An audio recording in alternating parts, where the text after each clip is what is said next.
Joining us is the Shadow Foreign Affairs Minister Simon Birmingham. Minister, good to see you. Thanks for your time. So what's the opposition's official take on this morning?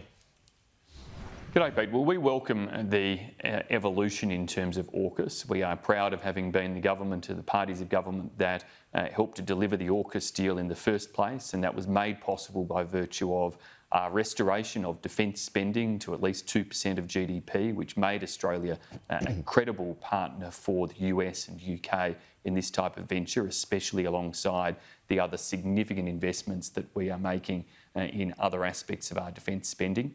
So we're pleased to see this next step, delivery upon the taskforce work that we commissioned and outlining the next steps that will be undertaken in terms of Australia acquiring nuclear-powered submarine capabilities.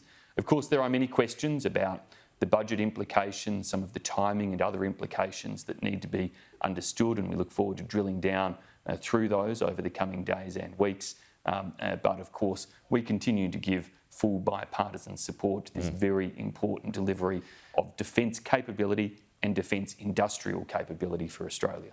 $368 billion, the total cost over the lifeline of the contract or the agreement. That's at the highest end. I think we can assume it's going to go well beyond that as well by 2055. Can we afford that?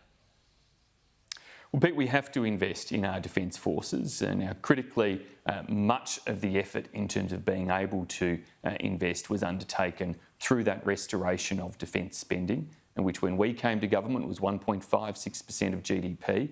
We drove it back up to 2% of GDP, despite the challenges first of balancing the budget pre-COVID, then of COVID expenditure.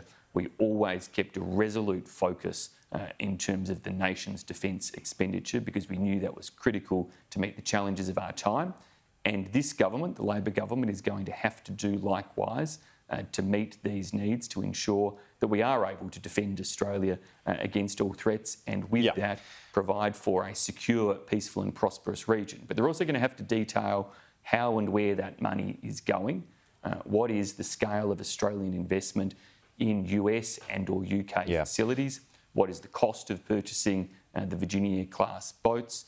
Actually detailing some of those areas of investment will also be important to ensure appropriate scrutiny and accountability over the whole program. But as for that $368 billion, I mean, you said there that the government has got to outline how it's going to do it, where it's going to come from, etc. But are you of mind that whatever the bill there, you've just got to pay for it to get those boats?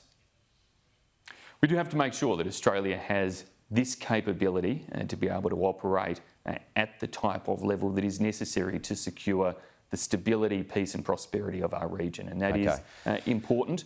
We have long operated submarines as a nation.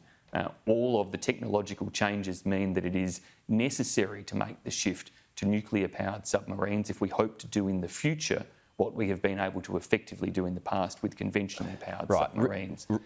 Rishi Sunak wants to take his defence spending out of the UK to 2.5% ultimately. Do you think we need to go there or beyond, as many argue?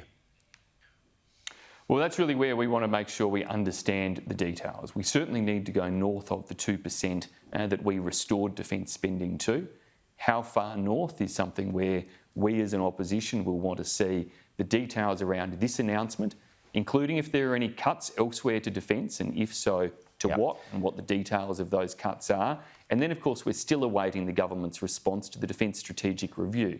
Many might think logically that the Defence Strategic Review should have come first or should have come simultaneous with this announcement around AUKUS. And so we want to see that happen as quickly as possible. That needs to deliver, as we do on the second pillar of AUKUS, which is a whole range of other technological cooperation. I'm out of time, Simon, but I've just got to sneak this question in. Shadow Foreign, you know, Xi Jinping, he's been strong overnight. We all assume that to be the case. Are you concerned at all about what China's response to this will be? Well, Australia's investing in our sovereign capabilities, as is our right, and we do so very clearly with the same ambitions that we have always had with defence investment as a country that has long invested in our defence forces, long operated submarines in our region, and all of it has been for the purpose of the peace, stability and sovereignty of ourselves and our neighbours. And that's what we continue to pursue, and that's what we would urge everybody in the region to support, including China. Simon Birmingham, appreciate your time on a historic day here.